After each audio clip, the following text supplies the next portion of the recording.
In recent years, in the last few decades, we have made significant progress in the treatment of patients with acute myeloid leukemia through the use of intensive chemotherapy and a more sophisticated application of stem cell transplantation. Allogeneic and autologous stem cell transplantation are still being used to treat patients and lead them to cure. We have done far less well in the older group of patients with AML. The challenge is now to further improve treatment, and we know that there are particular subtypes of AML that are notoriously resistant to the current treatment approaches.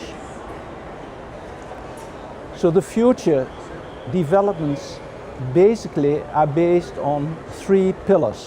One, to better understand the heterogeneity, the diversity of the disease acute myeloid leukemia, relate that to treatment failure, to monitor better, more carefully, patients on treatment, to predict at an early point impending failure of treatment, relapse, and third, to develop new drugs to intervene more effectively. So this is really where the way is going, where we are heading.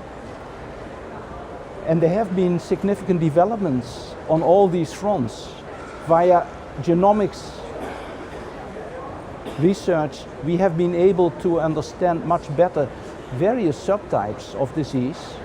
We are able, with sophisticated molecular approaches, for instance, including next generation sequencing, to predict relapse at an early phase, many months before the relapse becomes apparent clinically. And thirdly, there are new drugs in the pipeline coming that we are going to apply, investigate, introduce, and evaluate in clinical trials. So we hope that when we will have one of the next meetings of the British Society of Haematology, we all will be able to report further progress and improved outcome of this disease. I'm going to attend some sessions that are a little bit outside my own direct field of interest to learn what others are doing. So one of the talks I'm going to attend is a talk about genomics and hematopoiesis and platelet disorders from the Cambridge group, Dr. Auerhand, and I look forward to attend that. And an interesting presentation, I think, on developments, therapeutic developments in chronic lymphocytic leukemia, a booming area in hematology. So I will pick some treasures, some jewels from the program. I think it is an exciting program, and I look forward to take full advantage of my attendance here.